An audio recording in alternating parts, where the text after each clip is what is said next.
Darshan lock ಆಗ್ಬಿಟ್ರ ಅಂತ. ಎಲ್ಲ 14 ಜನ ಏನು ಆರೋಪಿಗಳಿದ್ದಾರೋ ನನ್ನನ್ನು ಬಿಡಿ ನಾನು ಮಾಪಿ ಸಾಕ್ಷಿ ಹೇಳ್ತೀನಿ. ದರ್ಶನೂ ಹಾಕಬಹುದು, ಪೈದ್ರಗೂ ಹಾಕಬಹುದು, ಎಲ್ಲ ಹಾಕಬಹುದು. ದರ್ಶನ್ ಮತ್ತೆ ಏನಾದ್ರು ಹೊರಬರ್ಲಿಕ್ಕೆ ಯಾವ ರೀತಿಯಾಗಿ ಅವಕಾಶಗಳಿದೆ ಅಂತ ಹೇಳಿ ಯಾಕೆ ಮಾಡ್ಬೇಕ್ರೆ? ಟ್ರೈನ್ ನಡೀತದೆ, ಟ್ರೈನ್ ನಡೆದ್ಬಿಡ್ಲಿ ಬಿಡಿ.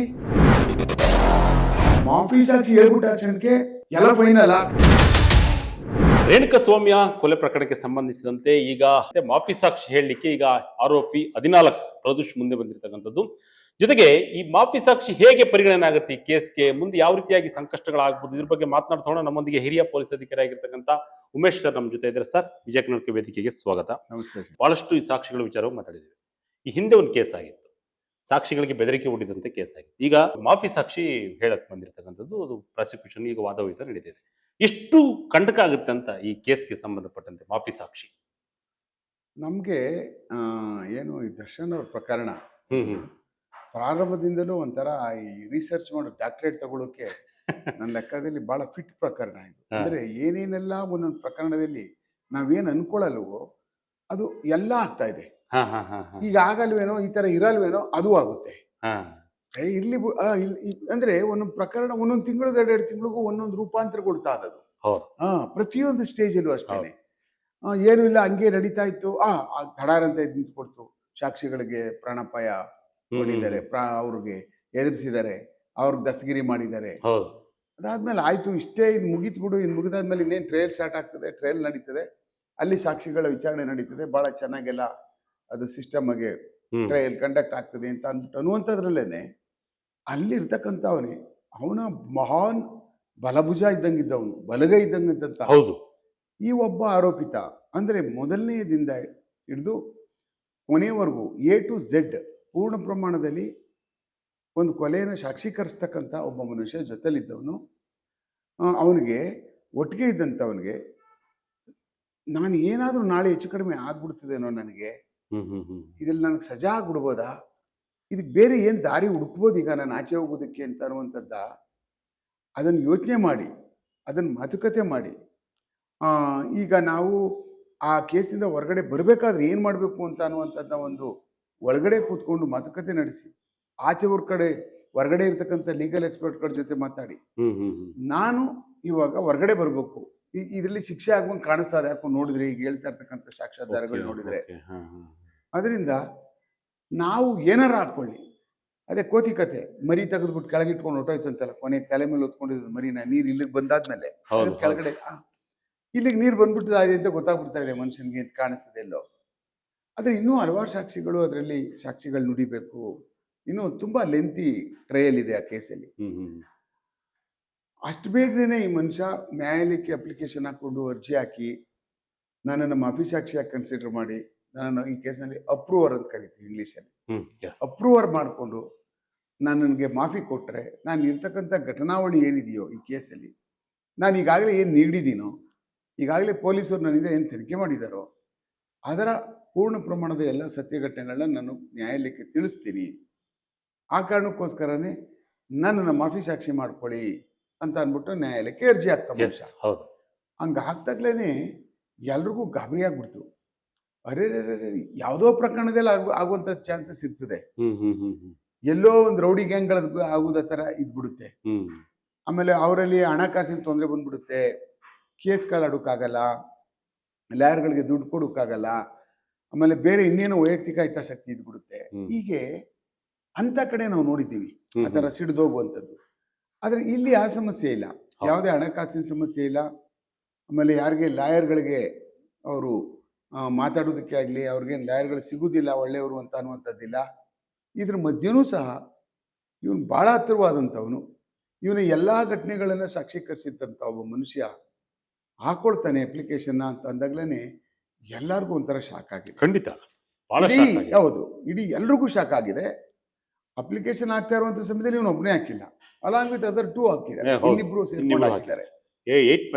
ಹೌದು, ಹೀಗೆ ಹಾಕೊಂಡು ಹೋಗ್ತಾ ಇದ್ರೆ ಎಲ್ಲ 14 ಜನ ಏನು ಆರೋಪಿಗಳಿದ್ದಾರೋ ಎಲ್ಲ ಒನ್ನಾರೇನಾದ್ರು ಎಲ್ಲ ನನ್ನನ್ನು ಬಿಡಿ ನಾನು ಮಾಪಿ ಸಾಕ್ಷಿ ಹೇಳ್ತೀನಿ ಅಂತ ಅನ್ನುವಂಥದ್ದು. ನಾನು ನೋಡಿದ್ದೀನಿ, ಹೇಳ್ತೀನಿ. ನ್ಯಾಯಾಲಯ ಕೇಳಲೇಬೇಕಾಗ್ತದೆ. ಹೌದು. ಇಲ್ಲ ತಗೋಬೇಕು ಅಂತ ಹೇಳಬೇಕು, ಇಲ್ಲ ಅಂದ್ರೆ ಅರ್ಜಿ ಹಾಕ್ಬೇಕು, ಇಲ್ಲ ಅಂತಂದ್ರೆ ನಾನು ನೀವಂತ ಹಿಯರಿಂಗ್ ಮಾಡಿ ಕ್ಯಾನ್ಸಲ್ ಮಾಡಬೇಕು. ಇದು ಎಲ್ಲ ಹಾಕೋಬಿಟ್ರೆ ನಾನು ಹೇಳ್ತೀನಿ ಅಂತ ಅಧಿಕಾರ ಅವಕಾಶ ಇರ್ತದಲ್ಲ. ಹೌದು, ಎಲ್ರಿಗೂ A to 14 ವರೆಗೂ ಇರ್ತದೆ. ಹೌದು. ನೀನ್ ಹೆಂಗ ಯಾಕೆ ಬಿಡ್ತೀಯ, ಮಾಡಿರೋನೆ ನೀನು ಕಣೆ. ಸೂತ್ರಧಾರ ಅಂತ ನಾವೇನು ಬರ್ದಿಲ್ವಲ್ಲ ಚಾರ್ಜ್ ಶೀಟ್ ಅಲ್ಲಿ. ಹೌದು, ಯಾರು ಇಂಥವ್ರು ಅಂತ ಬರ್ದಿಲ್ಲ. ಸೂತ್ರಧಾರ ಅಂತ ಏನು ಬರೀದಿಲ್ಲ. ಕ್ರೊನಾಲಜಿಕಲಿ 1 2 3 4 5 6 7 ಬರೀತೀವಿ.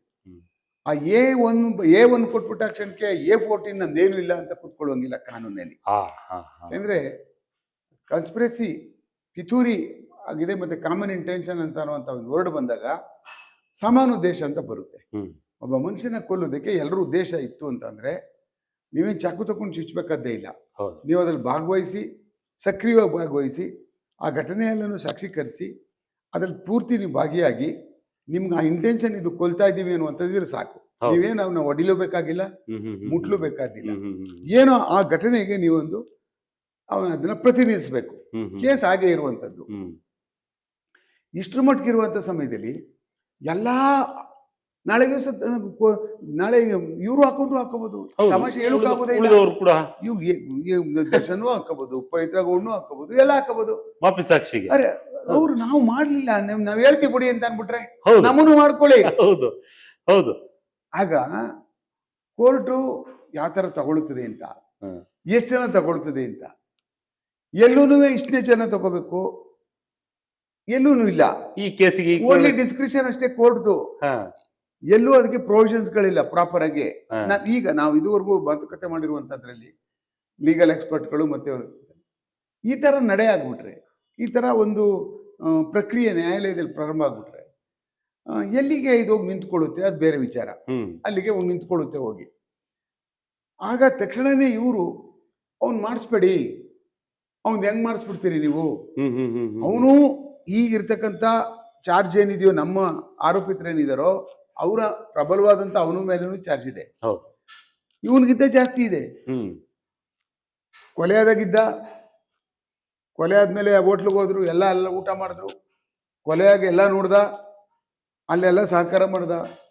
ಅದಾದ್ಮೇಲೆ ಇನ್ನೇನು ತಲೆ ಕೆಡ್ಸ್ಕೊಬಿಡಪ್ಪ, ಹಾಳಾಗೋಗ್ಲಿ, ಏನೋ ಒಂದು ಗತಿ ಮಾಡೋಣ ತಾಳು ಅಂತೇಳಿ ಯಾರೋ ತಲೆಗೆ ಬಟ್ಟಿರ್ತಾರೆ 3 ಜನ ಹಿಡ್ದ, ದುಡ್ಡು ಕೊಟ್ಟ, ಕಾಮಾಕ್ಷಿ ಪೊಲೀಸ್ನವ್ರು ಕಳಿಸ್ತಾ, ಆಮೇಲೆ ಏನೋ ಮಾಡ್ರೋ ಬಂದ್ರೆ ಇಲ್ಲಿ ಎತ್ಕೊಂಡೋಗಿ ಬಾಡಿ ಬಿಸಾಕ್ಬಿಟ್ರು, ಇಲ್ಲಿ ಎಲ್ಲಾದ್ರೂ ದೂರದಲ್ಲಿ ರಾಮಾಯಣ ಆಗೋಗ್ಬಿಡ್ತದೆ ಅಂತೇಳಿ ಎತ್ಕೊಂಡೋಗ್ಬಿಟ್ಟು ಎಲ್ಲೋ ಅದನ್ನ ರೋಡ್ ಪಕ್ಕ ಬಿಸಾಕಿ ಅದೊಂದು ಸರಿಯಾಗಿರೋ ಬಂಡೆ ಹೇಳ್ಕೊಂಡ್ರು. ಹೀಗೆ ಮೋರ್ ಆಕ್ಷನ್ ದಿಸ್ ಫೆಲೋ. ನೋಡಿದ್ರೆ ದಾಖಲಾತಿಗಳು ನೋಡ್ಕೊಂಡು ಹೋದಾಗ ಇವರೇ ಒಂದು ಮಾಫಿ ಸಾಕ್ಷಿಯಾಗಿ ನಾನು ಕನ್ವರ್ಟ್ ಆಗ್ಬಿಡ್ತೀನಿ, ಮಾಫಿ ಸಾಕ್ಷಿಯಾಗಿ ನಾನು ಮಾಡ್ಕೊಬಿಡಿ, ನಾನು ಆಚೆ ಹೊಟ್ಟೋಗ್ಬಿಡ್ತೀನಿ ಅಂತ ಹಿ ಫೀಲ್ ಇನ್ಸೆಕ್ಯೂರ್. ಹಂಗಾದ ತಕ್ಷಣನೇ ಅವರಲ್ಲಿ ಒಂದು ಸಂಘಟಿತ ಮನೋಭಾವನೆ ಇಲ್ಲ. ಈಗ ಹೋರಾಟ ಮಾಡೋದ್ರಲ್ಲಿ ಬಿಟ್ಟೋಗ್ಬಿಟ್ಟಿದೆ ಅನ್ಸುತ್ತೆ. ಯಾಕೆಂತ ಹೇಳಿದ್ರೆ ಇವಾಗೆಲ್ಲ ಹಂಚೋಗ್ಬಿಟ್ಟವ್ರೆ. ಹೌದು, ಏನಿಲ್ಲ ಇವಾಗ ಒಬ್ಬೊಬ್ಬ ಪೂರ್ವ ಪಶ್ಚಿಮ ಉತ್ತರ ದಕ್ಷಿಣ ಮಾಡಿದೆ, ನೀನು ಅನುಭವಿಸು, ನನಗೇನ್ ಬೇಡ, ನಾನು ಸಪರೇಟ್ ಹೋಗ್ತೀನಿ. ಯಾವಾಗ ಅಸಂಘಟಿತ ಹೋರಾಟ ಈ ತರ ಪ್ರಾರಂಭ ಆಗ್ತದೆ ಒಳಗಡೆಗೆ, ಅವಾಗ ಏನಾಗುತ್ತೆ, ಸಂಘಟಿತರಾಗಿ ಕೆಲಸ ಮಾಡ್ತಾ ಇರ್ತಕ್ಕಂಥ ಪ್ರಾಸಿಕ್ಯೂಷನ್ಗೆ ಜಯ ಆಗ್ಬಿಡುತ್ತೆ. ಹೌದು, ಖಂಡಿತ. ಯಾವಾಗ ಇಲ್ಲ ಸಂಘಟಿತ ಆದಾಗ ಏನಾಗುತ್ತೆ, ಬಲ ಅಲ್ಲಿಗೆ ಬಂದ್ಬಿಡುತ್ತೆ, ಬಲ ಪ್ರಾಸಿಕ್ಯೂಷನ್ ಅದಾದ್ಮೇಲೆ ನಾನು ಸತ್ಯ ಹೇಳ್ತೀನಿ, ನನ್ನ ರೆಕಾರ್ಡ್ ಮಾಡ್ಕೊಬಿಡಿ ಅಂತ ಪ್ರಾವಿಷನ್ ಅಲ್ಲಿ ಅವಕಾಶ ಇರಬೇಕಾದಾಗ, ಕಾನೂನಲ್ಲಿ ಅವಕಾಶ ಇದೆ, ಅದನ್ನು ನಂಬೋದು, ಅದನ್ನ ಪುರಸ್ಕರಿಸಬಹುದು ಅಂತ ಈಗಾಗ್ಲೇನೆ ಅದರಲ್ಲಿ ಕಾನೂನು ಪ್ರಾವಿಷನ್ ಅಲ್ಲಿ ಇರುವುದರಿಂದ ಅವ್ರಿಗೆ ಇಟ್ಕೆಲ್ ಕಟ್ಟೋದಕ್ಕಿಂತ ಡ್ಯಾಮ್ನ ಕಲ್ಲಲ್ಲಿ ಕಟ್ದಂಗ ಆಗ್ಬಿಡುತ್ತೆ.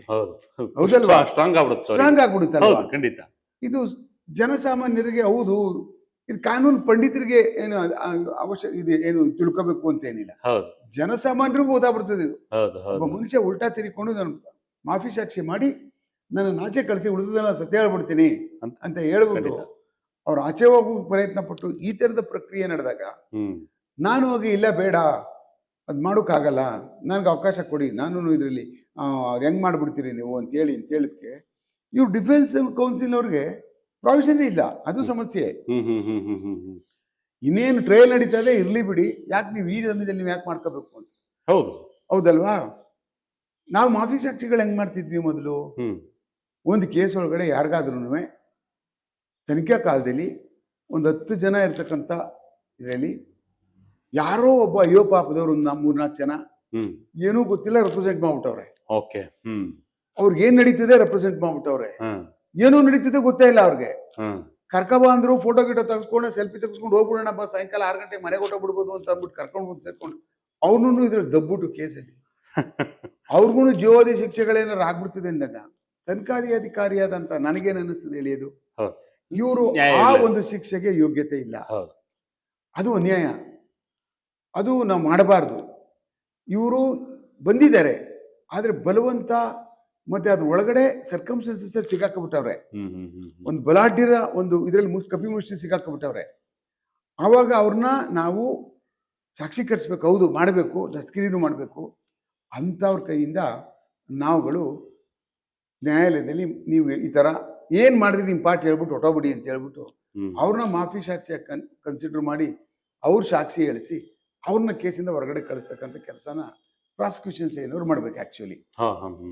ಸರಿ, ಅವಾಗ ಏನಾಗುತ್ತೆ, ಸೊಸೈಟಿಗೆ ಒಂದು ನಂಬಿಕೆ ಬರುತ್ತೆ. ಹೌದಲ್ಲ, ಹೌದು, ತಪ್ಪು ಮಾಡಿದವನಿಗೆ ಶಿಕ್ಷೆ ಆಗಲಿ, ಏನು ನಡೀತೋ ಎಷ್ಟಿತ್ತೋ ನೋಡಿ, ಅವ್ರು ಸರಿಯಾದಂಥವ್ರನ್ನ ಚೂಸ್ ಮಾಡಿದ್ದಾರೆ, ಬಂದಿದ್ದಾರೆ. ಅಲ್ಲಿಂದ ನೋಡಿ ಒಂದೇ ಒಂದು ಸಣ್ಣದು ತಗೋಬಿಡೋಣ. ಎಸ್, ನಾವು 4 ಜನ ಸೇರ್ಕೊಂಡು ಒಬ್ಬನ ಕರ್ಕೊಂಡು ಬಾರೆಯ ಚಿತ್ರದುರ್ಗಕ್ಕೆ ಹೋಗ್ಬೇಕು, ಅಲ್ಲಿ ಅವ್ರು ಸುಮ್ಮನೆ ಬಂದು ಕೂತ್ಕೊಳ್ಳಲ್ಲ. ಇವ್ನು ಸಾಯಿಸುನು ಇವ್ರಿಗೆ ಇವ್ನು ಇಲ್ಲಿಂದ ಕರ್ಕೊಂಡು ಹೋಗ್ಬಿಟ್ಟು ನಮ್ಮ ಎದುರುಗಡೆ ಹೊಡೆದು ಸಾಯಿಸ್ತಾರೆ.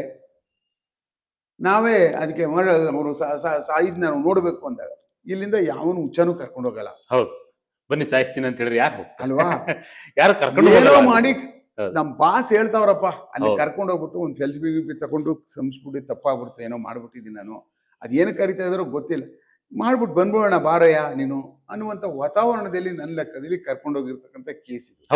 ಆಯ್ತು, ಅದು ಕಿಡ್ನಾಪಿಂಗೇ ಮಾಡ್ಕೊ, ಕಿಡ್ನಾಪಿಂಗೇ ಆಗಿದೆ ಪ್ರಕರಣ, ಆಯ್ತು.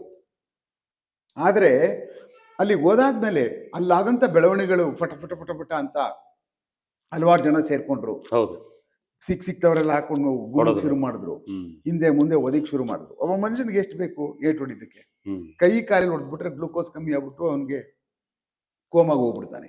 ಕೆಳಗೆ ಬಿದ್ದಾದ್ಮೇಲೆ 1-2 ಸಾರಿ ಒದ್ದ ಅಂದ್ರೆ ಇಲ್ಲ ಈ ಕಾಲು ಹಿಡ್ಕೊಂಡು ಆ ಕಡೆ ಈ ಕಡೆ ಎಳೆದು ಇಲ್ಲ ಶೂ ಕಾಲಲ್ಲಿ ಒದ್ಬಿಟ್ರೆ ಮನುಷ್ಯ ಸತ್ತೋಗ್ಬಿಡ್ತಾನೆ. ನಿಮ್ಗೆ ವೆಪನಲ್ಲಿ ಹೊಡೆದಾಗ ನಿಮ್ಗೆ ಬ್ಲೀಡಿಂಗ್ ಸರ್ಜರಿ ಆಗ್ತದೆ. ಎಕ್ಸಾಂಪಲ್ ಸ್ಟಾಂಪೇಡ್ಗಳು. ಹೌದು, ಸ್ಟಾಂಪೇಡ್ ನೋಡಿ, ಸುಮ್ನೆ ಹಿಂಗ ಹಾಕಿ ಕೆಳಗಡೆ ಬಿಡೋಲ್ಲ, ತಳ್ಳಾಟ ನೂಕಾಟನೇ ಸಾಕು ನಿಮ್ ಗ್ಲೂಕೋಸ್ ಕಮ್ಮಿ ಆಗ್ಬಿಡುತ್ತೆ. ಒನ್ಸ್ ಯುವರ್ ಗ್ಲೂಕೋಸ್ ಲೆವೆಲ್ ಕಮ್ಮಿ ಆದ ತಕ್ಷಣನೇ ನೀವು ಕೋಮಾಗ ಹೋದ ತಕ್ಷಣ ಕೆಳಗೆ ಬಿದ್ದೋಗ್ಬಿಡ್ತೀರಿ. ಒಂದ್ಸಾರಿ ಕೆಳಗಡೆ ಬಿದ್ದುಬಿಟ್ರೆ ನೀವು ರಿಕವರಿ ಆಗ್ಬೇಕು ಅಂದಾಗ ಅದ್ರ ಮೇಲೆ ಹಾಗೇನೆ ತುಳಿದೋ ಗಿಳಿದೋ ಅಕಸ್ಮಾತ್ ಆಗ್ಬಿಟ್ಟು ಅಂದ್ರೆ ಫರ್ದರ್ ಇನ್ನೊಂದು 2 ಮಿನಿಟ್ಸ್ ಸತ್ತೋಗ್ಬಿಡ್ತಾನೆ ಮನುಷ್ಯ.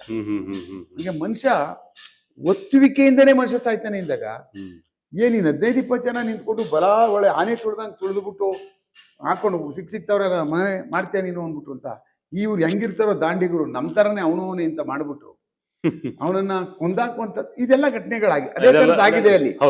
ಈಗ ನಾವು ಇಂಥ ಕೇಸ್ಗಳನ್ನೆಲ್ಲ ನೋಡ್ಬೇಕಾದಂತ ಸಮಯದಲ್ಲಿ ಮಾಡ್ಬೇಕಂತ ಸಮಯ ನಾವು ನೋಡಿದೀವಿ. ಸುಮ್ನೆ ಪಂಚ್ ಪಡ್ತಕ್ಕಂಡೇನೆ ಸತ್ತೋಗಿರು ಇದ್ದಾರೆ, ಒಂದೇ ಸಿಂಗಲ್ ಪಂಚ್ಗೆ ಒಂದೇ ಏಟು ಕರ್ರಂತ ರಪ್ಪ ಅಂತ ಬಿದ್ದೋಗ್ಬಿಟ್ಟವನೆ. ಬಿಡ್ರ ಸುಮ್ನೆ ನಾಟಕ ಆಡ್ತಾವ, ಸುಮ್ಮನೆ ಯಾವ ನಾಟಕದವನು ಅವನು ಹೋಗಿ ನೋಡಿದ್ರು ಸರಿ ನಿಂತೋಗಿರ್ತದೆ. ಮನುಷ್ಯ ಗ್ಲೂಕೋಸ್ ಹೋದ್ರೆ ಮುಗೀತು, ರಿಕವರಿ ಬಹಳ ಕಷ್ಟ, ಫಾಸ್ಟ್ ಆಗಿ ಆಗಲ್ಲ. ಹೀಗಾಗಿ ಅಂತ ಘಟನೆಯಿಂದ ಅವರು ಅಲ್ಲಿ ಬಂದಿರತಕ್ಕಂಥವ್ರಿಗೆ ಅವ್ರನ್ನ ಚೂಸ್ ಮಾಡಿ ಅದನ್ನ ಮಾಡುವಂಥದ್ದಾದಾಗ ಏನಾಗುತ್ತೆ ಅಂದ್ರೆ ಪ್ರಾಸಿಕ್ಯೂಷನ್ ಅವ್ರಿಗೂ ಹೌದು ಹೌದು ಮಾಫಿ ಸಾಕ್ಷಿ ಮಾಡ್ಕೋಬಹುದು, ಇವನ್ ಪಾತ್ರ ಇಷ್ಟಿದೆ, ಈ ತರದಲ್ಲಿ ನ್ಯಾಯಾಲಯಕ್ಕೆ ಒಂದು ತೀರ್ಮಾನ ಬರುತ್ತೆ, ಹೌದೌದು is a better man to ನಾವು ಮಾಫಿ ಸಾಕ್ಷಿ ಮಾಡಿ ಒಂದು ತಗೊಂಡು ಕಳಿಸುವಂಥದ್ದು ಅಂತ. ಇವನೇ ನಿಂತ್ಕೊಂಡು ತಲೆ ಕಡ್ದು ಕಾಲು ಕೈ ಕಡ್ದ್ಬಿಟ್ಟು ಅದೇ ಬಿಸಾಕ್ಬಿಟ್ಟು ನಾನು ಮಾಫಿ ಸಾಕ್ಷಿನಿ ಆಗ್ತೀನಿ ಅಂತ ಅಂದ್ಬಿಟ್ರೆ ಅಂದ್ರೆ ಅವನ ಚಿತ್ರಣ, ಅವನ ಪಾರ್ಟಿಸಿಪೇಷನ್ ಕೇಸ್ ಒಳಗಡೆ ಪೂರ್ಣ ಪ್ರಮಾಣದಿದ್ದಾಗ ಏನಾಗುತ್ತೆ ಅಂತಂದಾಗ ಜನಗಳಿಗೂ ಸಾರ್ವಜನಿಕ ಅಭಿಪ್ರಾಯ ಬೇರೆ ತರ ಮೂಡುತ್ತಲ್ವಾ. ಯಾಕೆ ಮಾಡ್ಬೇಕು, ನೀನು ಟ್ರಯಲ್ ನಡೀತದೆ, ಟ್ರಯಲ್ ನಡೆದ್ಬಿಡ್ಲಿ ಬಿಡಿ, ಯಾರು ಏನ್ ಹೇಳ್ತಾರೋ ಹೇಳಿ. ಈಗ ಎಲ್ರೂ ದರ್ಶನ್ ಪರ ಇಲ್ಲ, ಎಲ್ರು ದರ್ಶನ್ ವಿರೋಧ ಇಲ್ಲ, ಹೌದ್ ತಾನೇ ಸಮಾಜದಲ್ಲಿ. ಕೆಲವು ಇನ್ನೊಂದು ಏನು ಕೊಲೆಗಳು ನಡೆದೇ ಇಲ್ವಾ, ಎಷ್ಟು ನಡೆದಿಲ್ಲ ಈ ರೀತಿ ನೋಡಪ್ಪ ಮೊನ್ನೆ ಹೋದ್ರು ಹುಬ್ಳಿ ಕೇಸ್ ಹೊಟ್ಟೋದ್ರು, ಶಿಕ್ಷೆ ಆಯ್ತು, ಒಳಗೋದ್ರು, ಆಗ್ಲೇ ನೋಡಪ್ಪ ಹೋದ್ರು, ಆಗ್ಲೇ ಸರೋಟೆಲ್ಲ ಹೋಯ್ತು ಅವ್ರ ಮನೆಗಳಿಗೆ, ಹೌದಲ್ವಾ. ಅದೇ ನೀವು ಸಪ್ರೇಟ್ ಹೀಗೆ ಮೂರು ಗುಂಪುಗಳು ಜೀವಾವಧಿ ಶಿಕ್ಷೆ ಆಗಿದ್ದು ಬೇಲಾಗೈತಲ್ಲ. ಸಾರ್ವಜನಿಕವಾಗಿ ಹೌದು. ಅದು ಆಟೋಮೆಟಿಕ್ ಆಗಿ ಮೂರು ಗುಂಪಾಗ್ಬಿಡುತ್ತೆ. ಈಗಾಗಲೇ 1.5 ವರ್ಷ ಆಯ್ತಾ ಬಂತು, ಹ್ಮ್ 1 ವರ್ಷ ಕಳೆದೋಗ್ಬಿಡ್ತು. ಹೌದು ಜನ ಏನಾಗುತ್ತೆ ಅಂದ್ರೆ ಮೆಮೊರಿ ಇಸ್ ವೆರಿ ಶಾರ್ಟ್. ಹೌದು 1 ವರ್ಷ ಜೈಲಲ್ಲಿ ಇದ್ದಾಗ ಅವ್ನು ಬಿಟ್ಟಾಕ್ರೆ ಹಾಳಾಗೋಲಿ ಕಲ್ತ್ಕೊಂಡವನು ಈಗಾಗಲೇ ಏನ್ ಕಲಿಬೇಕೋ ಎಲ್ಲ ಆಗೋಗ್ಬಿಟ್ಟದೆ. ಇನ್ನೇನು ಅವ್ನಿಗೇನು ನಾವೇನು ಕಲಿಸ್ಬೇಕಾದಿಲ್ಲ, ಜಗತ್ತೇ ಕಲಿಸ್ಬಿಟ್ಟಿದೆ, ಹ್ಮ್ 4 ಗೋಡೆನೆ ಕಲಿಸ್ಬಿಟ್ಟಿದೆ. ಹೌದು ಹೌದು ಇನ್ನೇನು ಅವ್ನು ಮತ್ತೆ ಒಳಗೆ ಜೀವ ಸಾಯಿವರೆಗೂ ಜೈಲಲ್ಲಿ ಇಟ್ಕೊಂಡು ಕೂತ್ಕೊಳ್ಳೋ ಅವಶ್ಯಕತೆ ಯಾಕೆ ಬೇಕು ಅನ್ನುವಂಥ ಮನಸ್ಥಿತಿಗೆ ಇನ್ನೊಂದು ಗುಂಪು ಬಂದ್ಬಿಟ್ಟಿರ್ತದೆ ಸೊಸೈಟಿನಲ್ಲಿ, ಸಮಾಜದಲ್ಲಿ. ಹೌದು ಖಂಡಿತ ಬಂದೇ ಬರುತ್ತೆ. ದಿನಗಳಂತೆ ಪೊಲೀಸರುಗಳು ಹಂಗೆ ಆಗ್ಬಿಡ್ತಾರೆ. ಅಯ್ಯೋ ಬಿಡಯ್ಯ ಅದು ಏನೋ ಮಾಡ್ಕೊಂಡ್ರೆ ಹಾಳಾದ್ರೆ ನಾನು ಬುದ್ಧಿ ಕಲ್ತ್ಕೊಂಡು ಹೋಗಯ್ಯ ಅಂತ.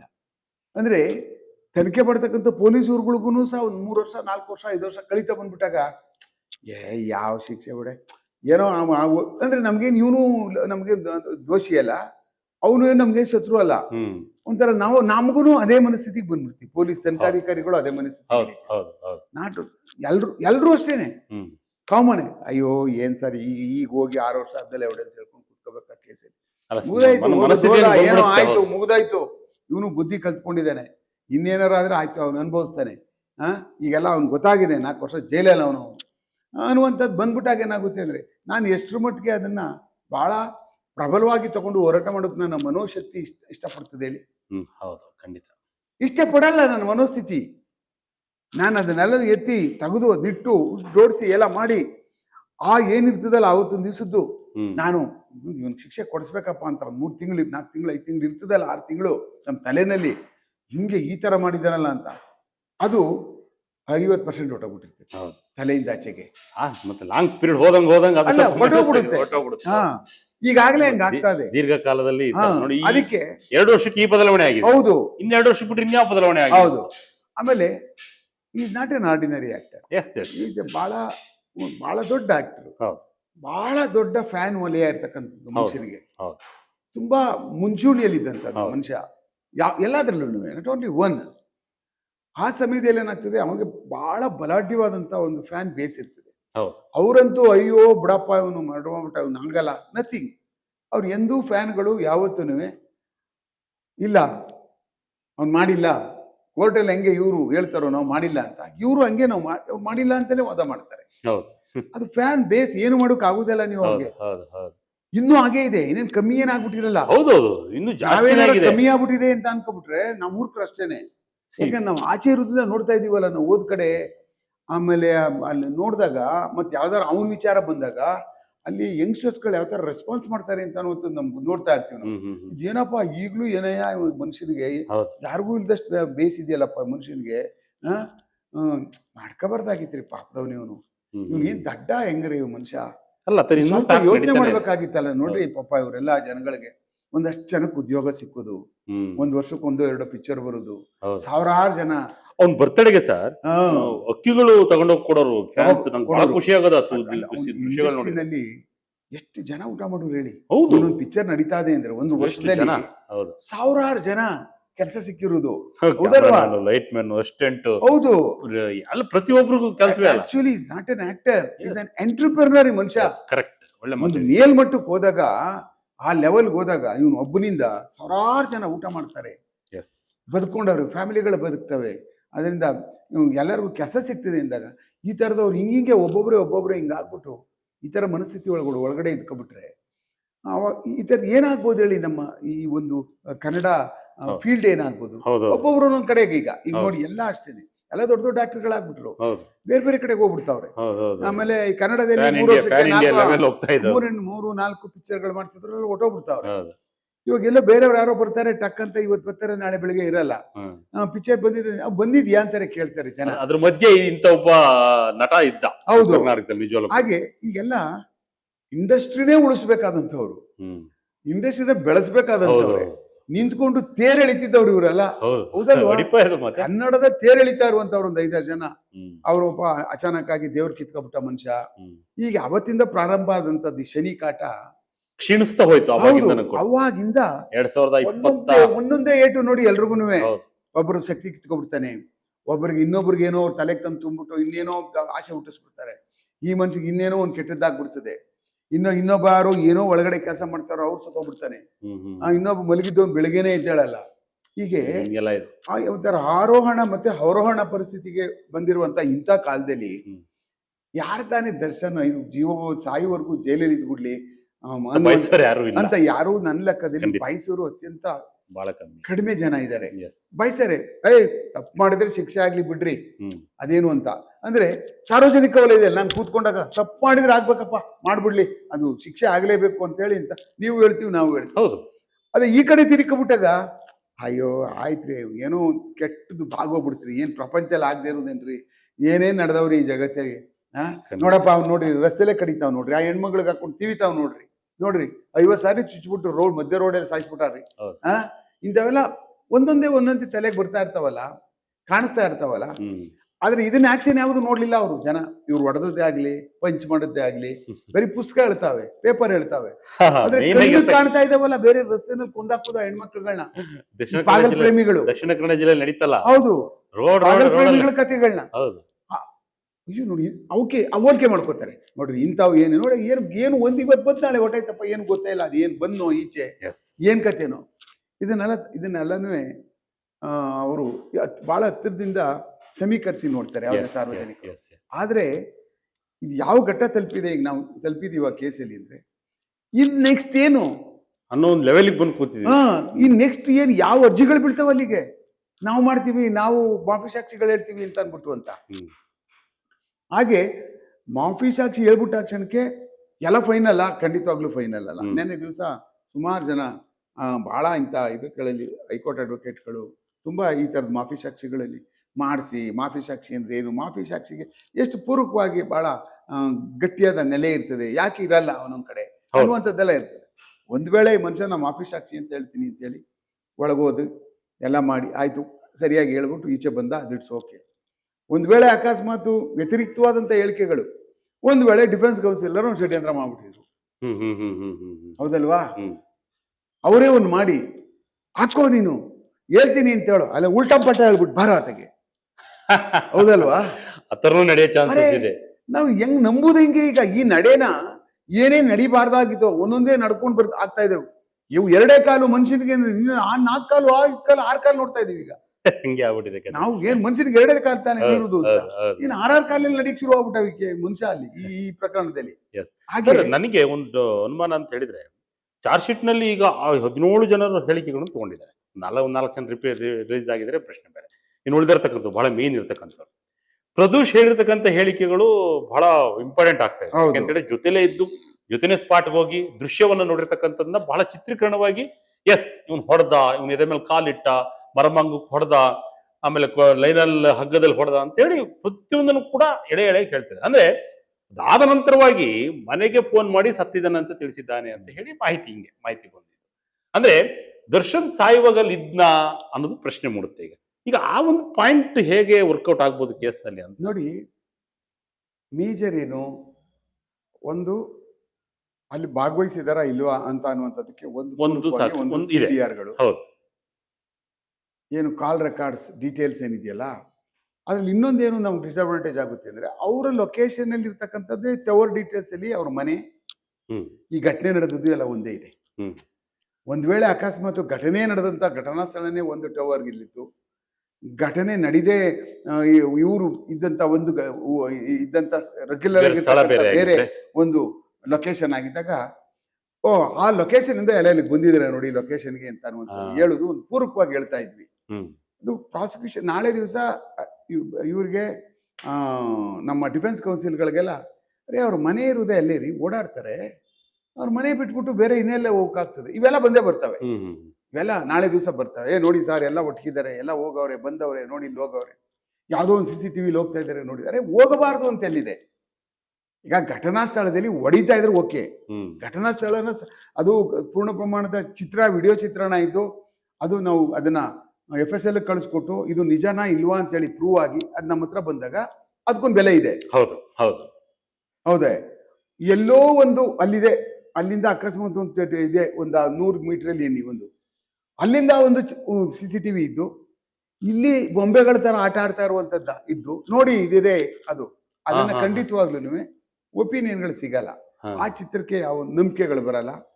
ಅದನ್ನ ನಾವು ಪ್ರೆಸೆಂಟೇಷನ್ ಮಾಡಿ ಅದನ್ನ ನ್ಯಾಯಾಲಯಕ್ಕೆ ಒಪ್ಸೋಕೋದಾಗ್ಲೂ ನ್ಯಾಯಾಲಯಗಳು ಅಷ್ಟು ಸುಲಭವಾಗಿ ಒಪ್ಕೊಳ್ಳಲ್ಲ. ಯಾಕೆಂದ್ರೆ ಚಿತ್ರಣನೇ ಹೌದು ಹೌದು ಇವನ್ CCTV ಫುಟೇಜ್ ತಗೊಂಡ್ರು ಅದನ್ನು ನಾವು ಸರಿಯಾದಂತ ರೀತಿಯಲ್ಲಿ ಅದನ್ನ ಟೆಸ್ಟ್ ಮಾಡಿ ಕೊಡ್ಬೇಕಾಗ್ತದೆ. ಯಾಕೆಂದ್ರೆ ಕಾಲ ಹೌದು ಏನ್ ಬೇಕಾದ್ರೂ ಮಾಡ್ಬಿಡ್ಬೋದು ಈಗ ಹೌದು ಹೌದು ಹೌದು. ಕೂತ್ಕೊಬಿಟ್ಟು ಖಂಡಿತ ಎಂತದ್ ಬೇಕಾದ್ರೂ ಮಾಡಿ ಹೌದು ಬಿಸಾಕ್ಬೋದು. ಹೌದು ಕಡೆಗೆ ಯಾವುದೇ ವಿಡಿಯೋ ಮಾಡಿದ್ರು ನಾವು ಈಗ ಅದನ್ನೆಲ್ಲ ಕಳಿಸಿ ಇವಾಗ ನಾವು ಅಲ್ವಾ ಅಂತ ಕೇಳೋ ಪರಿಸ್ಥಿತಿ ಬಂದ್ಬಿಡ್ತಾ ಇದೆ. ಹೌದು ಹೌದು ಅದೇ ಒಂದು ಅದೇ ಒಂದು ಫೋಟೋಗಳು- separate ಆಗ್ಬಿಡು. ಹೌದು ಫೋಟೋ ಯಾವಾಗ ಫೋಟೋಗಳನ್ನ ನಾವು ಫೋಟೋಶಾಪ್ ಮಾಡ್ಬಿಟ್ಟು ಈಗೆಲ್ಲ ಮಾಡೋಕ್ ಶುರು ಆಯ್ತಲ್ಲ, ಅವಾಗ ಏನಾಗೋಯ್ತು, ನಾವು ಫೋಟೋಗಳನ್ನ ರೀಲ್ಗಳನ್ನ ನೆಗೆಟಿವ್ಗಳನ್ನ ಫೋಟೋ ಕೊಟ್ಟು ಇದು ನೋಡಿ ಇದನ್ನ ಏನಾರ ಫೋಟೋಶಾಪ್ ಮಾಡಿ ಮಾಡ್ಬಿಟ್ಟಿದಾರ ಅನ್ನೋ ಒಪಿನಿಯನ್ ತಗೊಳ್ಳೋ ಪರಿಸ್ಥಿತಿ ಫೋಟೋಗಳಿಗೆ ಬಂದಿತ್ತು. ಹೌದು ಈಗ ಅದೇ ಗತಿ ಈ ವಿಡಿಯೋಗಳಿಗೆ ಬಂದು ಹೌದು ಕೂತ್ಕೊಂಡಿದೆ. ಹೌದು ಅದರಿಂದ ಯಾವುದನ್ನು ಸಹ ನಂಬುವಂಗಿಲ್ಲ, ಯಾವುದನ್ನು ಸಹ ನಂಬದೆ ಬಿಡುವಂಗಿಲ್ಲ. ಆ ಕಾರಣಕ್ಕೆ ಸಾಕ್ಷಿಗಳೇ ಹ್ಮ್. ಹಿಂಗ್ ನಡ್ಕೊಂಡು ಬರ್ತಾ ಇರುವಂತ ಇಂಥ ಕಾಲಘಟ್ಟದಲ್ಲಿ ಆಮೇಲೆ ಇಷ್ಟೆಲ್ಲ ಎವಿಡೆನ್ಸಸ್ಗಳು, ಆಮೇಲೆ ಇನ್ನೇನ್ ಸೈಬರ್ ಫೋರೆನ್ಸಿಕ್ ಇನ್ನೇನಿರ್ತದೆ, ಹ್ಮ್.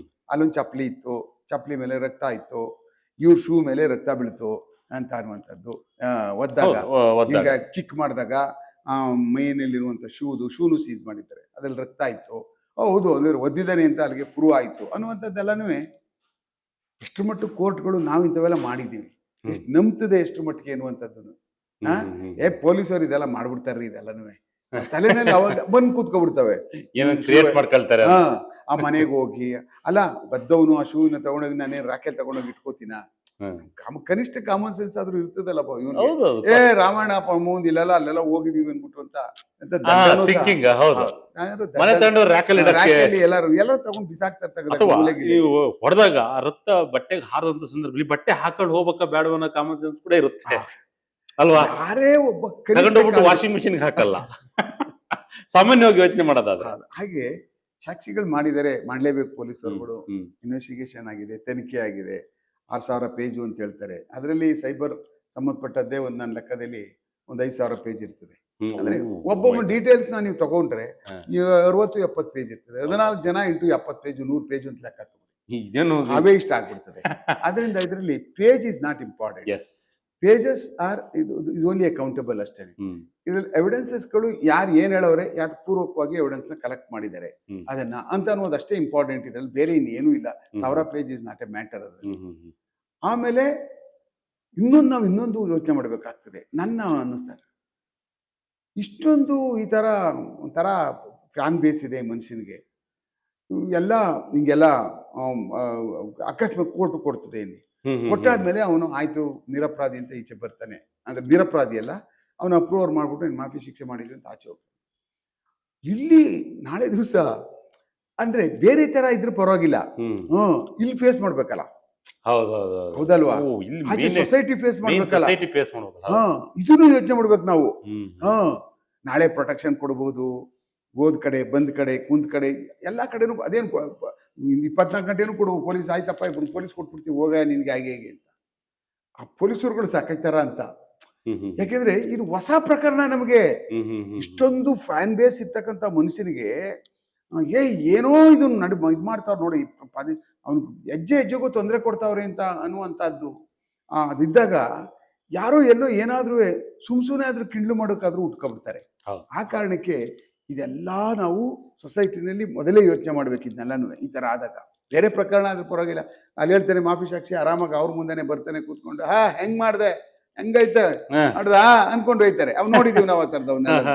ಇಲ್ಲ ಹಂಗ ಆಗಲ್ಲ ಇಲ್ಲಿ ಅಲ್ಲ ಅವ್ರ ಮನೆ ಮುಂದೆ ಹೋಗಿ 1000 ಹೇಳ್ಕೋಬಹುದು, ರಸ್ತೆನಲ್ಲಿ ಹೇಳ್ಬೇಕಲ್ಲ, ಹಂಗೆ ಹೇಳಕ್ ಆಗಲ್ಲ. ಇದ್ರಲ್ಲಿ ಇದು ಬಹಳ ಅತ್ಯಂತ ಎಚ್ಚರಿಕೆಯಿಂದ ಬರಬೇಕು. ಇದನ್ನೆಲ್ಲ ಬಹಳ ಗಮನ ಇಟ್ಟು ನ್ಯಾಯಾಲಯಗಳೇ ಆಗ್ಲಿ ಇವು ಹಾಕೊಂಡಿರ್ತಕ್ಕಂಥ ಇಂಥ ಒಂದು ಜಂಚರಲ್ಲಿ ಎಲ್ಲಾನು ಯೋಚನೆ ಮಾಡ್ತಾರೆ ಕೋರ್ಟ್ ನ್ಯಾಯಾಲಯ. ಇದನ್ನೆಲ್ಲನೂ ಗಮನ ಹರಿಸಲೇಬೇಕಾಗ್ತದೆ. ಇಂಥ ಸಮಯದಲ್ಲಿ ನಾನು ಹೇಳ್ಬಿಡ್ತೀನಿ ಅಂದಾಗ ಆಯ್ತು ಅನ್ನುವಂಥದ್ದನ್ನ ಒಂದು ಡಿಫೆನ್ಸ್ ಕೌನ್ಸಿಲ್ ಅವ್ರು ಏನ್ ಹೇಳಿದ್ರು, ಬೇಡ ಅಂತ ಮಾಡಬೇಡಿ, ಅದನ್ನ ಯಾವ ಕಾರಣಕ್ಕೂ ನೀವು ಕನ್ಸಿಡರ್ ಮಾಡಬೇಡಿ ಅನ್ನುವಂಥದ್ದನ್ನ ಈಗಾಗಲೇ ಒಂದು ಘಟಕ ಅಂತೇಳಿ ತಳ್ಳಾಕಿದ್ದಾರೆ. ನೀವು ಇದಕ್ಕೆ ಇಂಟರ್ವ್ಯೂನಾಗೂ ನಿಮ್ಗೆ ಅವಕಾಶ ಇಲ್ಲ, ನೀವು ಇದ್ರ ಮಧ್ಯೆ ಬರಬೇಡಿ, ನಿಮಗೆ ಪ್ರಾವಿಷನ್ ಯಾವುದೂ ಇಲ್ಲ, ನೀವು ಸುಮ್ಮನೆ ನಾವೇನ್ ಮಾಡ್ತೀವಿ ನೋಡ್ಕೊಂಡು ಕೂತ್ಕೊಂಡಿರಿ. ಡಿಫೆನ್ಸ್ ಕೌನ್ಸಿಲ್ ನೀವು ಬಂದದ್ದು ನೀವು ಅಲ್ಲಿ ಬನ್ನಿ, ಎಲ್ಲಿ ಅವನ್ನ ಎಕ್ಸಾಮಿನೇಷನ್ ಚೀಫ್ ಮಾಡ್ತೀವಿ, ಅವನ ಕೋರ್ಟ್ಗೆ ಬರ್ತಾನಲ್ಲ, ಸಾಕ್ಷಿ ಹೇಳಿರ್ತಾನಲ್ಲ, ಅವತ್ತು ಬಂದು ಅವ್ನಿಗೆ ನೀವೇನ್ ಮಾತಾಡ್ಬೇಕು ಅವನ ಜೊತೆ ಮಾತಾಡಿ ಬಾಕ್ಸಲ್ಲಿ. ಅದು ಕಾನೂನು ಪ್ರಾವಿಷನ್. ಅದು ಅವ್ನು ಮಾಡ್ಬೇಕು. ಆದ್ಮೇಲೆ ಇವ್ನು ಹೇಳಾದ್ಮೇಲೆ ಮತ್ತೆ ಇನ್ನಿಬ್ರು ಬರ್ತೀವಿ ಅಂತ ಬಂದವ್ರೆ. ಅವ್ರನ್ನೇನ್ ಮಾಡ್ತಾರೆ ಈಗಾಗಲೇ ಅಪ್ಲಿಕೇಶನ್ ಹಾಕೊಂಡಿದ್ದಾರೆ. ಯಾರು ಅವರೇ ಡ್ರೈವರು ಮತ್ತೆ ಅವರು ಹೌದು ಹೌದು ಅವರಿಬ್ರು ಅವ್ರು ಹಾಕೊಂಡವ್ರೆ. ಈಗ ಅವ್ರನ್ನ ಆಯ್ತು ಬಾ ನೀವು ಬನ್ನಿ ಅಂತ ಹೇಳಿ ಅಂತಾರ, ಇಲ್ಲಪ್ಪ ಇವನೊಬ್ಬ ಹೇಳಿದಾನೆ ಸಾಕು ಇಷ್ಟೇನೆ ಅಂತ ಹೇಳ್ತಾರ. ಇದು ನಮಗೂ ಕುತೂಹಲನೇ ಇದು. ಯಾಕೆಂದ್ರೆ ಏನ್ ಹೇಳ್ತಾರೆ ಅನ್ನೋದ್ರ ಮೇಲೆ ಕುತೂಹಲ ಇರ್ತದೆ. ಒಂದು ಏನ್ ಹೇಳ್ತಾನೆ ಅನ್ನೋದೊಂದು ಇದು, ಇನ್ನೊಂದು ಎಷ್ಟು ಜನ ಹಾಕೊಳ್ತಾರೆ ಇದ್ರಲ್ಲಿ, ಇನ್ನೊಂದು ಲೈನಲ್ಲಿ ಎಷ್ಟು ಜನ ಬಂದು ನಿಂತ್ಕೋತಾರೆ ಅಂತ. ಈಗ 3 ಜನ ಆಗಿದ್ದಾರೆ, ಇನ್ನು 3 ಜನ ಆದ್ರೂ ಆಶ್ಚರ್ಯ ಪಡ್ಬೇಕಾಗಿಲ್ಲ. ಮಾಫಿ ಸಾಕ್ಷಿ ಆಗ್ಬಿಟ್ರೆ ನನಗೆ ಶಿಕ್ಷೆ ಕಮ್ಮಿ ಆಗುತ್ತೆ ಅಥವಾ ನಾ ಬೇಗ ಆಚೆಗೆ ಹೋಗ್ತೀನಿ ಅನ್ನೋ ದೃಷ್ಟಿಯಿಂದನೇ ಮಾಫಿ ಸಾಕ್ಷಿ. ಅದೇ ಈಗ ಬಂದ್ಬಿಡ್ತಾನಲ್ಲ ಆಚೆ ಹೇಳ್ಬಿಟ್ರೆ ನ್ಯಾಯಾಲಯಕ್ಕೆ ಕೋರ್ಟ್ ಬಿಟ್ಬಿಡುತ್ತೆ. ನಮ್ ಪರವಾಗಿ ಆಯ್ತು ಅಂತ ಹೇಳಿದ ತಕ್ಷಣ ಮಾಫಿ ಸಾಕ್ಷಿನ ಕೋರ್ಟ್ ಅಕ್ಸೆಪ್ಟ್ ಮಾಡ್ಕೊಬಿಟ್ಟು ಎಸ್ ಇವ್ನು ಅಕಾರ್ಡಿಂಗ್ ಟು ಪ್ರಾಸಿಕ್ಯೂಷನ್ ಪ್ರಕಾರ ಹೇಳಿದಾನೆ ಇದ್ರೆ ನಾಳೆ ಹೋಗ್ಬಿಡಪ್ಪ ಅಂತ ಕಳ್ಸ್ಬಿಡ್ತಾರ ಅವ್ನಿಗೆ. ಮೂದೈತೆ ಆಚೆ ಅವ್ನೇನು ವಾರದಲ್ಲೆಲ್ಲ ಕ್ಲೋಸ್, ಚಾಪ್ಟರ್ ಕ್ಲೋಸ್ ಆಗುತ್ತೆ ರೆಕಾರ್ಡ್ ಆದ ತಕ್ಷಣ. ಜಾಸ್ತಿ ಸಹ ಇಟ್ಕೊಳ್ಳೋದು ಇಲ್ಲ. ಈಗ ಹುಬ್ಳಿ ಕೇಸ್ ನೋಡಿ, ಅದ್ರಲ್ಲಿ ಬಹಳ ಇಂಪಾರ್ಟೆಂಟ್ ಮಾಫಿ ಸಾಕ್ಷಿ. ಅವನು ಯಾರಿಗೆ ಪೂರ್ತಿ ಪಿತೂರಿ ಭಾಗವಹಿಸಿ ಇದನ್ನೆಲ್ಲ ಮ್ಯಾನೇಜ್ ಮಾಡಿದ್ದವನೇನೆ ಮಾಫಿ ಸಾಕ್ಷಿಯಾಗಿ ಆಚೆ ಬಂದ್ಬಿಟ್ಟಿದ್ದ ಹುಬ್ಳಿ ಕೇಸಲ್ಲಿ. ಅದ್ರ ಇವರು ಸಿಬಿಐನವ್ರು ಮಾಡಾಕಿದ್ದು ಮಾಫಿ ಸಾಕ್ಷಿನ ಸಿಬಿಐನವ್ರು ಅಪ್ರೂವ್ ಮಾಡಿಸಿದ್ದವನ್ನ ಮಾಡಿಸಿ ಅವನ ಕೈಲಿ ಪೂರ್ಣವಾಗಿ ಹೇಳಿಸಿ ಆಚೆ ಕಳ್ಸಿದ್ರ ಅವನ್ನ, ಆಚೆ ಹೋಗಿದ್ದ. ಹಾಗೆ ಅದೇನೇ ಆದ್ರೂ ಅಕಸ್ಮಾತ್ ಒಂದ್ ವೇಳೆ ಏನಾದ್ರೂ ಈ ಪ್ರಯತ್ನದಲ್ಲಿ ಮಾಫಿ ಸಾಕ್ಷಿ ನಾನು ಹೇಳ್ತೀನಿ ಅಂತ ಪೂರ್ವಕವಾಗಿ ಹೇಳ್ಬಿಟ್ಟು ಈಚೆ ಬಂದ್ರೆ ಪ್ರಾಸಿಕ್ಯೂಷನ್ಗೆ ಒಂದು ಗಟ್ಟಿಯಾದಂತ ನೆಲೆ ಅದೇ ಆಗುತ್ತೆ. ಆಗದೆ ಇರುವಂತ ಸ್ವಲ್ಪ ವ್ಯತ್ಯಾಸ ಆದ್ರೂ ಕೂಡ ಬಹಳ ವ್ಯತ್ಯಾಸ ಆಗ್ತಕ್ಕಂಥ, ಅಂದ್ರೆ ಅವ್ನು ಹೇಳೋ ಇದ್ರಲ್ಲಿ, ಹೌದು ಪ್ರದೂಷ್ ಹೇಳೋ ಇದ್ರಲ್ಲಿ ಅಲ್ಲ, ಅದನ್ನ ಕೋರ್ಟ್ ನಾಳೆ ನಂಬುತ್ತೋ, ಪ್ರಾಸಿಕ್ಯೂಷನ್ ಅದನ್ನ ಯಾವ ತರ ತಗೊಳ್ತದೋ. ಆಮೇಲೆ ಇವಂದ ಡಿಫೆನ್ಸ್ ಕೌನ್ಸಿಲ್ ಅವರು ಇವಂದ್ ಏನೇನೆಲ್ಲ ಎವಿಡೆನ್ಸ್ ಗಳು ಕಲೆಕ್ಟ್ ಮಾಡವ್ರೆ, ನಾಳೆ ಅದನ್ನು ಆಗುತ್ತಲ್ಲ. ಈಗ ಡಿಫೆನ್ಸ್ ಕೌನ್ಸಿಲ್ ಅವ್ರೇನು ಇವ್ರಿಗೆ ಈಗಾಗ್ಲೇನೆ ಪ್ರದೋಷ್ ಪೂರ್ತಿ ಗೊತ್ತಿರ್ತದೆ. ಪ್ರದೋಷ್ ಎಲ್ಲೆಲ್ಲಿದ್ದ, ಯಾವ ಟೈಮಲ್ಲಿ ಎಲ್ಲಿದ್ದ, ಯಾವ ಸಮಯದಲ್ಲಿ ಎಲ್ಲಿದ್ದ, ಏನ್ ಮಾಡ್ತಾ ಇದ್ದ, ಇದೆಲ್ಲ ಈ ತರದಂತದ್ದೆಲ್ಲ ಡಿಫೆನ್ಸ್ ಕೌನ್ಸಿಲ್ ಅವ್ರಿಗೂ ಗೊತ್ತಿರ್ತದೆ. ನಾಳೆ ಇವನ್ ಏನಾರು ಹೇಳಿದ್ರೆ ಅದನ್ನ ತಗೊಂಡ್ಬಂದಿಡ್ತಾರೆ. ಅದಕ್ಕೆ ಅವಕಾಶ ಇದೆ ತಂದಿಡುದಕ್ಕೆ. ಅವನು ಎಲ್ಲೋ ಒಂದು ಕೂತ್ಕೊಂಡಿದ್ದ, ಹಲವಾರು ಘಟನೆಗಳಲ್ಲಿ ಹಿಂಗಾಗಿದ್ದಾವೆ. ನಾವೇನೋ ಅನ್ಕೊಂಡಿರ್ತೀವಲ್ಲ, ಇನ್ನೊಂದೇನೋ ಅವ್ರಿಗೆ ಸಿಕ್ಕಿರುತ್ತೆ. ಆ ಕಾರಣಕ್ಕೆ ಇಡೀ ಚಿತ್ರಣನೇ ಬದಲಾಗ್ತಕ್ಕಂಥದ್ದು ಇರ್ತದೆ. ಬಹಳ ಸ್ಟ್ರಾಂಗ್ ಆಗ್ಬಿಡ್ತಾ. ಹೌದೌದು, ಮಾಫಿ ಸಾಕ್ಷಿ ಹೌದು, ಮಾಫಿ ಸಾಕ್ಷಿ ಆದಾಗ ಸ್ಟ್ರಾಂಗ್ ಆದಂಗೆ. ಅಂದ್ರೆ ಒಂದು ರೀಇನ್ಫೋರ್ಸ್ ಮಾಡ್ತಾ ಬಹಳ ಗಟ್ಟಿ ಮಾಡ್ಕೊಂಡು ಈ ಕೇಸ್ ನ ಹೋಗುವಂತದ್ದು. ಅವ್ರು ಯಾವ ರೀತಿಯಾಗಿ ಡಿಪೆಂಡ್ ಮಾಡ್ಕೋಬಹುದು ಅಂತ ದರ್ಶನ್ ಕಡೆ. ಅದಕ್ಕೋಸ್ಕರನೇ ಈಗ ಅಡ್ಡ ಆಗ್ತಾ ಇರೋದು ಅವರು.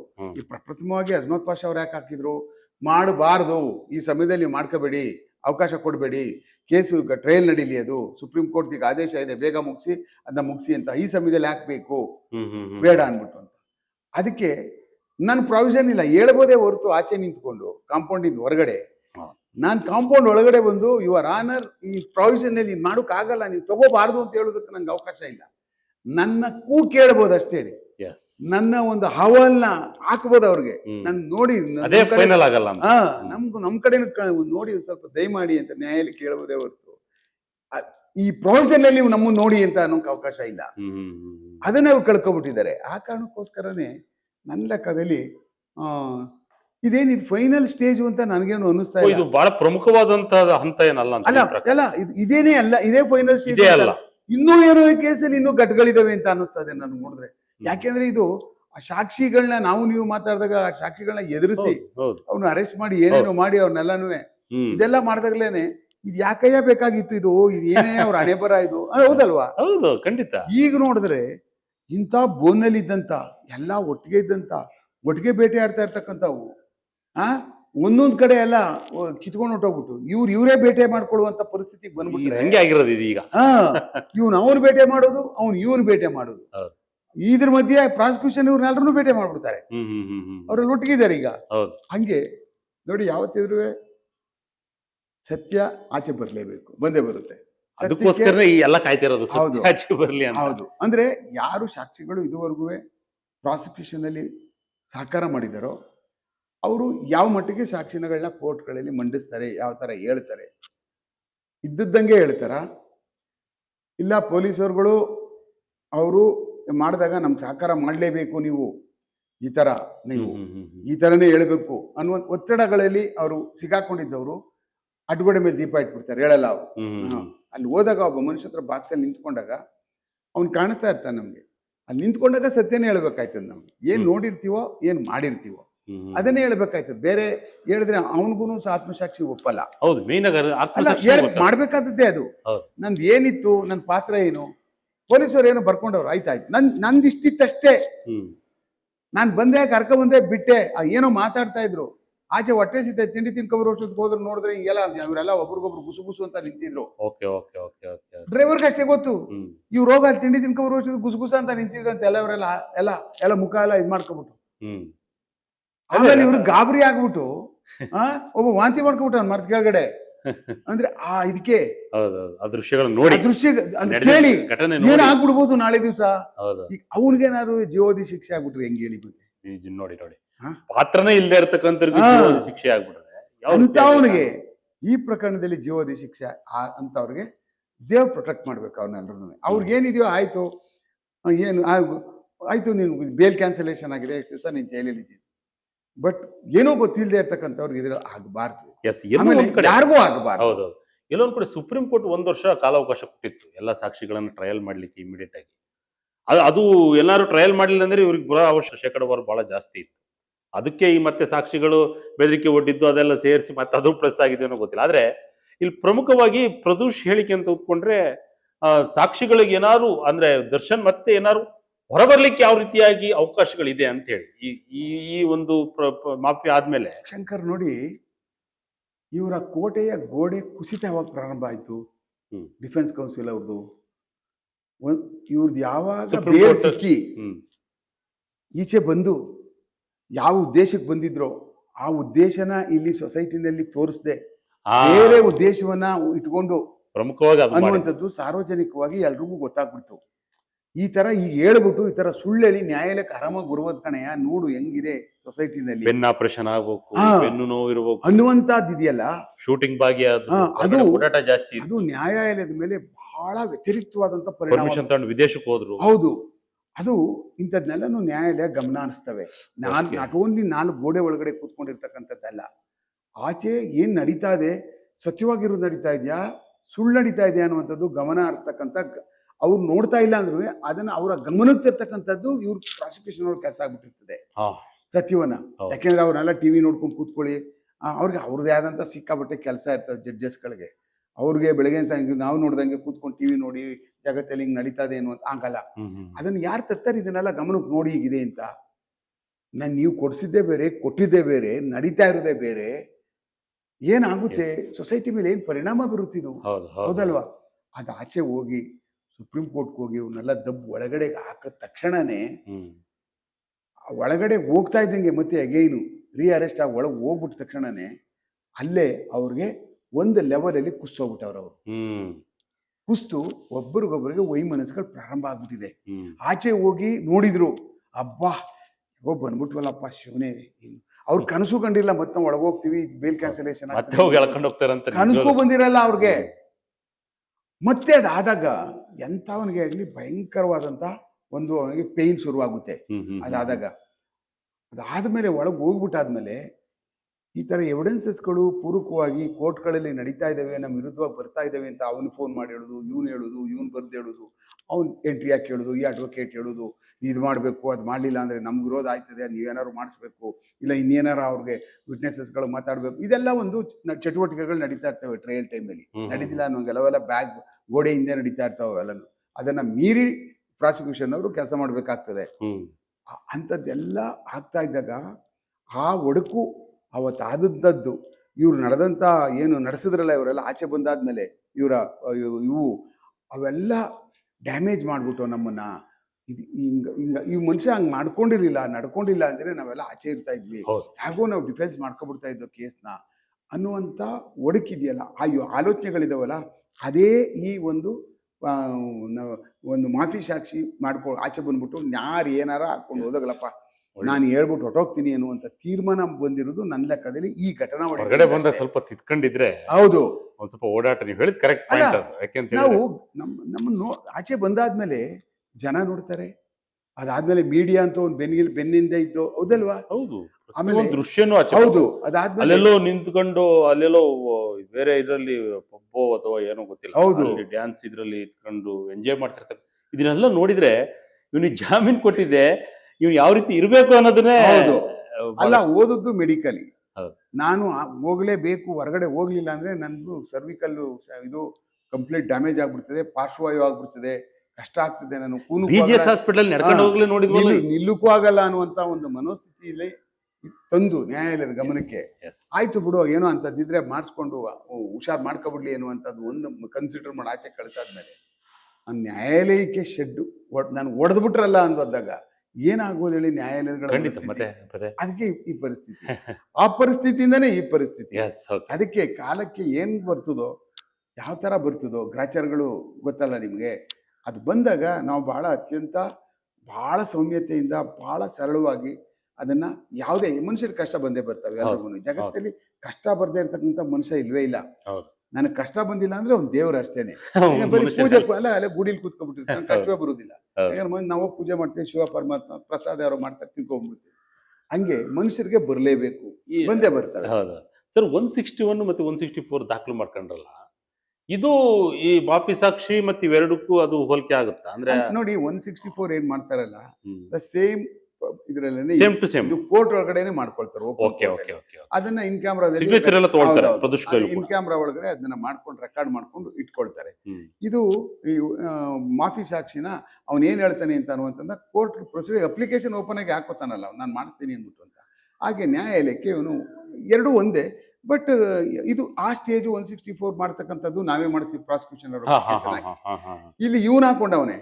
ಕೆಲವು ವರ್ಷ ನಾವು ಹಾಕ್ತಿವಿ, ಇದ್ರ ಮಾಫಿ ಸಾಕ್ಷಿ ಇವನ ಅಪ್ರೂವ್ ಮಾಡ್ಕೋಬಹುದು, ಇವನನ್ನ ನೋಡಿ ಅಂತ ಹೇಳ್ಬಿಟ್ಟು ಅಂತ. ಬಟ್ ಅದಕ್ಕೆ ಜಾಸ್ತಿ ಅಂದ್ರೆ ಇವನೇ ಹಾಕೊಂಡವನೇ ಇದರಲ್ಲಿ ಅಂತ ಅಂದ್ರೆ ಒಂದ್ ಸ್ವಲ್ಪ ನನ್ನ ಲೆಕ್ಕದಲ್ಲಿ ಇದು ಯಾಕೋ ಡೇಂಜರ್. ಅಂದ್ರೆ ಇದು ಯಾವುದು ರಸ್ತೆ ಇಲ್ಲದ ರಸ್ತೆ ಮೊಟಕಾಗುವಂತ ಕಡೆಗೆ ವಾಹನ ಚಲಿಸ್ತಾ ಇದೆಯಾ ಅಂತ ಅನ್ನಿಸ್ತಾ ಇದೆ ನೋಡಿದ್ರೆ ನಮ್ಗೆ. ರಸ್ತೆ ಎಲ್ಲೋ ಒಂದ್ ಕಡೆ ಇದು ಇಲ್ವಾ ಬಂದಾಗ ಎಲ್ಲೋ ಒಳ್ಳೆ ಅಡ್ಡ ಬಂದ್ಬಿಡ್ತದ, ಹಾಕುತ್ತದ ಇದು ಅನ್ನುವಂಥದ್ಕೆ ಎಲ್ಲ ಆರೋಪಿತರುಗಳಿಗೆ ಆ ಮಟ್ಟದ ಒಂದು ಮನೋಸ್ಥಿತಿ ಬಂದ್ಬಿಟ್ಟಿದೆ. ಆ ಕಾರಣಕ್ಕೆ ನೋಡೋಣ, ಇನ್ನೂ ಇದೊಂದು ಫೈನಲ್ ಅಂತ ಅನ್ಕೊಬಿಡ್ಬಾರ್ದು ನಾವು. ಯಾಕಂದ್ರೆ ನಾವು ನೀವು ಮಾಫಿ ಸಾಕ್ಷಿಯಿಂದ ಏನು ಶಿಕ್ಷೆ ಪ್ರಕಟ ಆಗಲ್ಲ. ಹೌದು, ತಾವ್ ಹೇಳ್ದಂಗೆ ಶಿಕ್ಷೆ ಪ್ರಕಟ ನಾಳೆನೇ ಆಗ್ಬಿಡಲ್ಲ. ಹೌದೌದು, ಮಾಫಿ ಸಾಕ್ಷಿ ಹೇಳಿದ್ಮೇಲೂ ಕೂಡ ಶಿಕ್ಷೆ ಪ್ರಕಟ ಆಗಲ್ಲ. ಮತ್ತೆ ಅದಕ್ಕೆ ಸಂಬಂಧಪಟ್ಟಂಗೆ ಪೂರ್ವಕವಾಗಿ ಟ್ರಯಲ್ ನಡೀತದೆ, ಅವ್ರದ್ದು ಕ್ರಾಸ್ ಎಕ್ಸಾಮಿನೇಷನ್ಗಳು, ಅವ್ರು ಎಲ್ಲಿದ್ದ, ಅವನ ಕತೆ ಏನು, ಏನ್ ಅಥ ಪ್ರಕಾರ ಕೇಸ್ ನಡ್ಕೊಂಡು ಹೋಗ್ತಾ ಇರ್ತದೆ. ಇವನೊಬ್ಬ ಆಚೆ ಹೊರಟೋಗ್ಬಿಟ್ಟಾದ್ಮೇಲೆ ಒಂದ್ ವರ್ಷ ಆದ್ಮೇಲೆ ಅಂದ್ರೆ ಸುಪ್ರೀಂ ಕೋರ್ಟ್ ಕೊಟ್ಟಿರೋ ಟೈಮ್ ಲೈನ್ ಕೂಡ ಆಚೆ ಬರ್ತಕ್ಕಂತ ಅವಕಾಶಗಳು ಇದೆ. ಹೌದು, ಈ ಮನುಷ್ಯ ಇದಾದ್ಮೇಲೆ ಮಾಫಿ ಸಾಕ್ಷಿ ಆದ ತಕ್ಷಣ ಬೇಗನೆ ಬಂದ್ಬಿಡ್ಬೋದು, ವಾರ 15 ದಿವಸದಲ್ಲಿ ಬಂದ್ಬಿಡ್ಬೋದು, ನ್ಯಾಯಾಲಯ ಬಿಟ್ಬಿಡ್ಬೋದು ಪ್ರದೋಷ್ಗೆ. ಮಾಫಿ ಸಾಕ್ಷಿ ಆಯ್ತು, ನಿಂದಾಯ್ತು ಒಂದು ನ್ಯಾಯಾಲಯ ಒಂದು ಆರ್ಡರ್ನ ಪಾಸ್ ಮಾಡಿ ಯಾವ್ದು ಇನ್ ಕಳ್ಸ್ಕೊಡಿ ಅಪ್ರೂವ್ಗೆ ನಾವು ಕೋರ್ಟ್ ಇಲ್ಲಾಂದ್ರೆ ಅವ್ನ ಅರ್ಜಿನೂ ತಿರಸ್ಕಾರ ಮಾಡ್ಬಿಡ್ಬೋದು. ಬೇಡಪ್ಪ ನಿಮ್ದು ಎಲ್ಲ ಏನು ಬೇಡ, ಯಾಕಂದ್ರೆ ನಾಳೆ ನೀವು ಯಾವ ತರ ಬೇಕಾದ್ರೂ ಉಲ್ಟಾ ಪಟ್ಟ ತಿರುಕೋತೀನಿ, ನಾಳೆ ಈ ಕೇಸ್ಗೆ ಹೊಡೆದ ಬಿಡ್ತದೆ ಅಂತೇಳಿ ಅಂತ ನ್ಯಾಯಾಲಯ ಅದನ್ನು ಕಿತ್ತಾಕ್ಸಾಕ್ಬೋದು. ಮಾಫಿ ಸಾಕ್ಷಿಗೆ ಹಾಕೊಂಡಿರೋ ಅಪ್ಲಿಕೇಶನ್ ಈ ಸ್ಟೇಜ್ ಅಲ್ಲಿ ಬೇಡ, ನೀವು ಟ್ರಯಲ್ ಕಂಡಕ್ಟ್ ಮಾಡಿ ಅಂತ ನ್ಯಾಯಾಲಯ ಹೇಳ್ಬಿಡ್ಬೋದು. ಎರಡೂ ಮಾಡ್ಬೋದು. 27 ಅಲ್ಲಿ ಕೂಡ ದಾಖಲು ಮಾಡ್ಕೊಳ್ತಾರ ಇವನ್ ಹೇಳಿಕೆಗಳನ್ನ? ಇಲ್ಲ, 27 ಎವಿಡೆನ್ಸ್ ಆಕ್ಟ್ ಏನಿತ್ತಲ್ಲ, ಅದ್ರ ರಿಕವರಿಗೆ ಸಂಬಂಧಪಟ್ಟಂಗೆ, ರಿಕವರಿ ಸಂಬಂಧಪಟ್ಟ ಆ ಕಾರಣಕ್ಕೆ ಇದೆಲ್ಲ ಮುಗಿದೋಗ್ಬಿಟ್ಟಿದೆ ಈಗ. ಆ ಸ್ಟೇಜ್ ಎಲ್ಲ ಅದೆಲ್ಲ ಆಗಿದೆ. ಈಗ ಈ ಮಾಫಿ ಸಾಕ್ಷಿ ಏನ್ ಮಾಡ್ಕೊಳ್ಳೋದು ಪ್ರಾವಿಷನ್ ಇದೆ, ಆ ಪ್ರಾವಿಷನ್ ಅಲ್ಲಿ ಮಾಡ್ಕೊಳ್ತಾರೆ. ಮಾಡ್ಕೊಂಡು ನಮ್ಗೆ ಯಾಕೆ ಇದು ಮಾಡ್ಕೋತಾ ಇದಾರೆ ಮಾಫಿ ಸಾಕ್ಷಿ? ಈಗ ಹಲವಾರು ಕೇಸ್ಗಳಲ್ಲಿ ಮಾಫಿ ಸಾಕ್ಷಿ ಮಾಡೋದ್ರಲ್ಲೂ ಸಜಾ ಆಗ್ಬಿಟ್ಟಿದಾವೆ. ಅದು ಮೇನ್ ಇರ್ತಕ್ಕಂಥ ನಮ್ 95% ಸಜಾ ಆಗ್ಬಿಟ್ಟವೆ, ಎಲ್ಲ ಆಗ್ಲಿಲ್ಲ. ಹಂಗೆ 95% ನೋಡ್ತೀವಿ, 5% ನೋಡ್ತೀವ ನಾವು ನೋಡೋದೇ 95%. ಅದಕ್ಕೆ ಆಗಿರ್ತಕ್ಕಂಥ ಕೇಸ್ಗಳಲ್ಲಿ ಜಾಸ್ತಿ ಕೇಸ್ಗಳು ಮಾಫಿ ಸಾಕ್ಷಿ ಸಜಾಗವೇ ಇದ್ದಾಗ ಎಲ್ರಿಗೂ ಭಯ. ಈ ಒಂದು ಕಾರ್ಯಕ್ರಮದಲ್ಲಿ ಎಲ್ರಿಗೂ ಅಂತ ಅಲ್ಲ, ಫ್ಯಾನ್ ಬೇಸ್ಗೆ ಏನಾದ್ರು ಹೆಚ್ಚು ಕಡಿಮೆ ಆಗ್ಬಿಡ್ತದ. ರಾಜಕಾರಣಿ ಕೇಸ್ ಕೂಡ ಮಾಫಿ ಸಾಕ್ಷಿ ಹೊರಡಕ್ ಹೋಗಿದ್ರು. ಹೌದೌದು, ಒಂದು ಬಹಳ ಇಂಪಾರ್ಟೆಂಟ್ ಆದಂತ ಆರೋಪಿತನೇ ಮಾಫಿ ಸಾಕ್ಷಿ ಆಗಿದ್ದದ್ದು. ಈಗ ಅವ್ರದ್ದು ಆಯ್ತು, ಹೈಕೋರ್ಟ್ ಒಳಗಡೆ ಮತ್ತೆ ಅವ್ರದ್ದು ಬಿಟ್ಟಿದ್ದಾರೆ. ನೋಡೋಣ, ಇನ್ನು 4 ಅಪೀಲ್ ಇದಾವೆ, ಅಪೀಲ್ ಹೋಗ್ತಾರೋ ಹೇಗೋ, ಅದು ಸರ್ಕಾರಕ್ಕೆ ಬಿಟ್ಟಂತ ವಿಚಾರಗಳು. ಇದರಲ್ಲಿ ಸೆಟ್ ಬ್ಯಾಕ್ ಅಂತೂ ನನ್ನ ಲೆಕ್ಕದಲ್ಲಿ ಇವಾಗ ಕಾಣಿಸ್ತಾ ಇದೆ. ಈ ವಿಚಾರದಲ್ಲಿ ಈ ಒಂದು ದರ್ಶನ್ ಅವ್ರ ಕೇಸಲ್ಲಿ ಅವ್ರಿಗೆ ಈ ಮಾಫಿ ಸಾಕ್ಷಿ ಆಗಿ ರೆಕಾರ್ಡ್ ಆಗ್ಬಿಟ್ಟು ಅವನು ಅಪ್ರೂವರ್ ಆಗಿ ಆಚೆ ಹೋದ ಅಂದ್ರೆ ಒಂದು ಬಹಳ ಬಲಾಢ್ಯವಾದಂತ ಸೆಟ್ ಬ್ಯಾಕ್ ನಾವು ನಿರೀಕ್ಷೆ ಮಾಡಬಹುದು. ತಮ್ಮ ಪ್ರಕಾರವಾಗಿ ತಾವು ಕಂಡಂತೆ ಬಹಳ ಹಾಳಾಗಲ ಕೇಸ್ ದರ್ಶನ್ ಲಾಕ್ ಆಗ್ಬಿಟ್ರ ಅಂತ ನಿಜವಾಗ್ಲೂ ಹೇಳ್ಬೇಕಂತ ಅಂದ್ರೆ, ಮನುಷ್ಯ ಪ್ರಾರಂಭದಿಂದನೇ ಲಾಕ್ ಆಗ್ಬಿಟ್ಟ.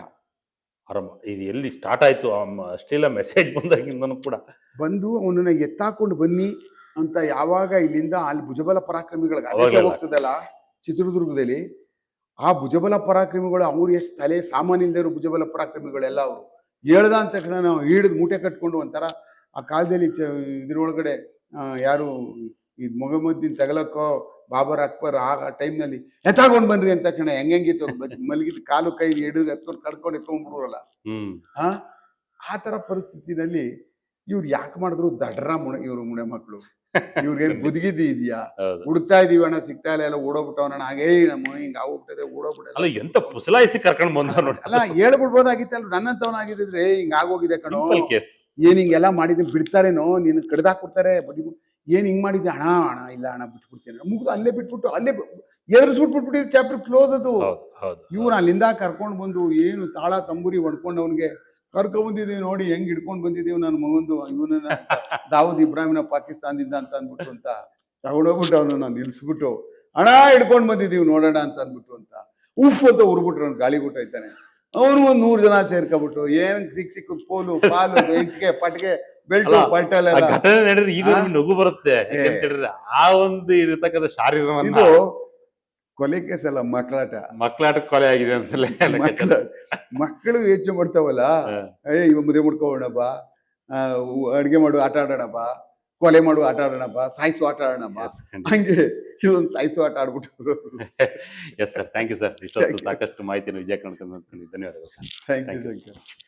ಇದಾಗಿತ್ತು ಇವತ್ತಿನ ಸ್ಪೆಷಲ್. ಇದೇ ರೀತಿಯಾದ ವಿಶೇಷಗಳಿಗಾಗಿ Vijaya Karnataka website, YouTube page, Facebook page follow ಮಾಡ್ತಾ ಇರಿ.